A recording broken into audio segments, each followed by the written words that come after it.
Namaskar and welcome to the next part of our strategic management video lecture series. Today we are going to discuss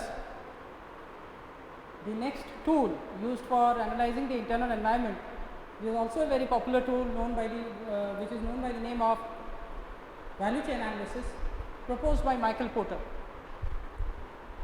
Michael Porter considered a manufacturing organization and categorized all of its activities into two parts: the support activities and primary activities.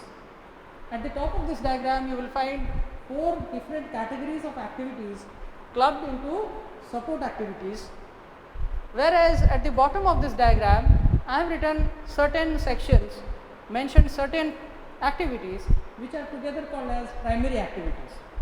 We will first look at the primary activities. What are they? I have mentioned something like IBL, stands for inbound logistics.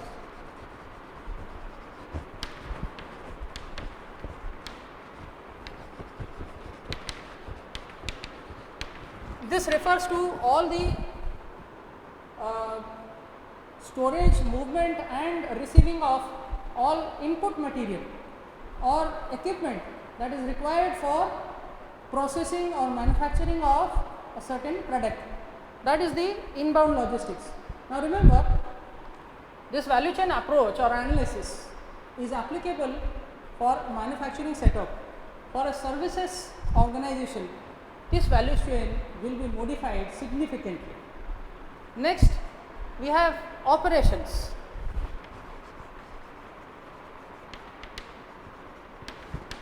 Operations refers to the activities which create value, which design a certain product, which develop a certain product, and they give certain economic value to a certain raw material by converting it into a finished product.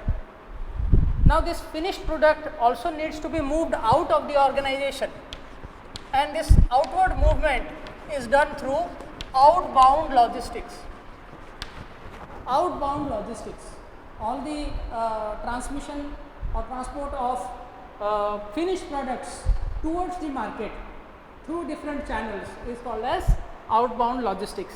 Then we have certain important parts of the whole value chain of the primary activities, that is marketing and sales and service. Marketing and sales refers to that part of organizational activities which help in generating awareness or generating demand for a certain product. So without marketing and sales, the product will either not be demanded in such quantities or cannot be delivered to the consumer at the right time or place. So marketing and sales helps in fulfilling the economic value by delivering these goods to the consumers. So, and the next is service. Service here refers to value enhancing activities which are carried out by the organization after sales. Basically we refer to this as after sales service also. While this may seem like a very less important part, but it can play a detrimental role in customer satisfaction. It may not create customer satisfaction, but it may cause dissatisfaction, which can hamper the progress of any organization. So these are primary activities which are supported by certain other activities. Here I have pointed out each of these activities, what they mean with the firm infrastructure. The first kind of support activity is the firm infrastructure, which basically refers to accounting practices, finance practices, the general management capability of a firm. Basically these practices or these capabilities, they help determine the strength of an organization. If the organization has a certain structure which allows smooth movement of inbound logistics and outbound logistics, then it will result in profit margins. So that is why firm infrastructure is a support activity for all of such primary activities.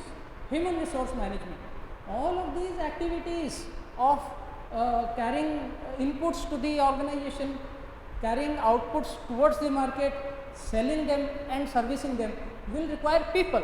So human resource management is a secondary activity or support activity which involves recruitment, selection, training, retaining of employees, of workers who will carry out these primary activities. Technology development refers to research and development capabilities, product design, service design capabilities, without which the firm will not be very effective in rendering its services or goods to the consumers. Procurement here refers to the act of or the activity of purchasing fixed assets, raw materials and other such essential products which are required for manufacturing. Now, procurement will have a direct impact on the profit margins, because if the procurement is not very effective, the company may end up purchasing very expensive. If it buys expensive, it cannot afford to sell cheap. So that is why all of these support activities are essential for all these primary activities. Now, once we have conducted an analysis of how is the firm's infrastructure performing as far as industry standards are concerned, is the HR practices or are the HR practices of an organization organized for efficiency or for effectiveness? Are they organized for performance, high performance? Is the technology developed to achieve effectiveness and efficiency? Is the procurement developed for achieving high profit margins?